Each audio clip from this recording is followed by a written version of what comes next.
Thanks to Gabe Turner, my career over here was in tatters. The knighthood was out the window. I was never going to be allowed on TV ever again. But I was like, it's fine, because this is going to be the year that I break America. No, don't woo. America very much still intact. I got an American manager, Chad, the American manager. Never heard more crap come out of a man's mouth in my life. Kid, what you gotta think about me, okay, is that I'm not your manager. I'm your teammate, okay? And there is no I in team. No, but there is one in Tricked me into signing with him, did Chad, as well. He was like, kid, you sign with me. There is a movie with a part in it. Oh my God, this part, it was written for you, kid. It was written for you. I represent the director. You sign with me, the part is yours. I was like, oh, great, thanks, Chad. Sign me up. Joined the agency. Auditioned for the part that was written for me. Didn't get it. Went to see the film 6 months later.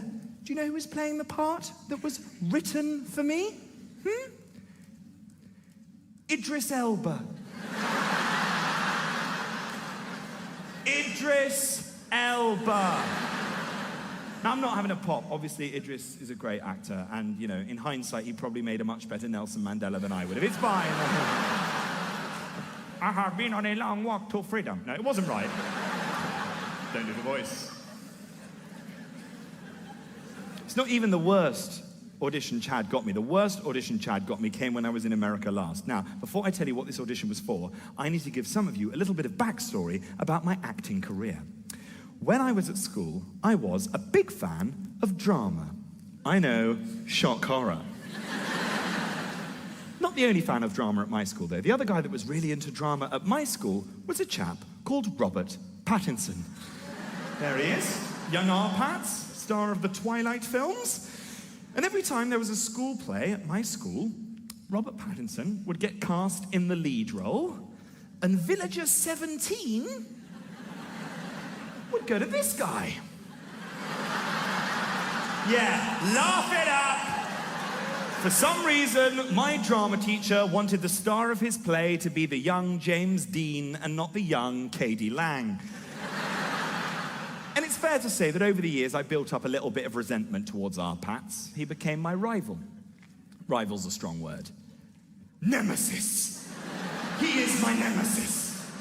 And I've made a lot of jokes about him before. I've called him a wooden actor. I've written an entire show about him. I have milked that titty dry for every droplet of its bitter, bitter milk. And eventually, I woke up one day and I was like, you need to put that anger away in a box. You need to hide it away, and you need to get on with your life. And I vowed that I would never speak about Robert Pattinson on stage ever again. And it was going really well.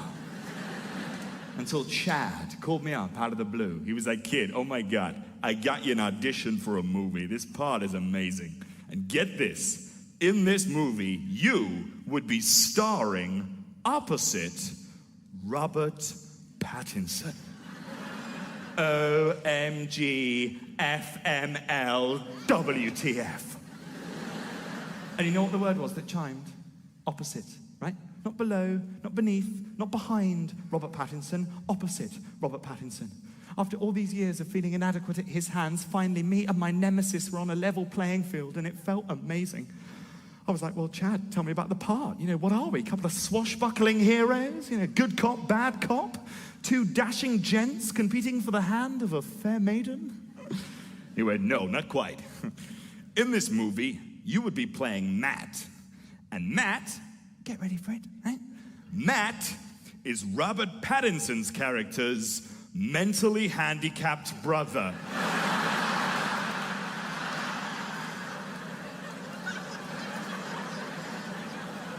Yes, I thought it was a tasteless joke as well.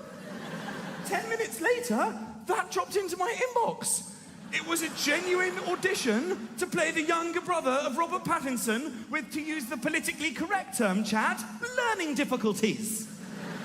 So I had to go away and have a little think about this offer, okay? I told my friends. They all thought it was hilarious. But here's where the ego of the actor kicks in. Within about 5 minutes, I'm thinking, well, he has got a point.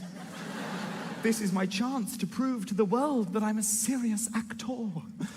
I'm taking the audition. It was the weirdest audition I have ever done. The first thing that was unusual about this audition is that there was no script. I was told that I would just have to walk into the room with the casting director and improvise in character. Well, I had to ask some questions. I went in, the casting director was sat there. I was like, hello, I just needed to know, how mentally, do you want me to be? He was like, what you're doing now is fantastic. I haven't started! The note that came back was amazing. They referred me to the original email. They said, what we want from your character, everything about him should be dulled and emotionless, from facial expressions to the tone of his voice. I said, is it not going to look weird if I'm doing the exact same thing as Robert Pattinson? Burn. Yeah. Woo. Yeah, I didn't get the part. It's fine, I didn't want it.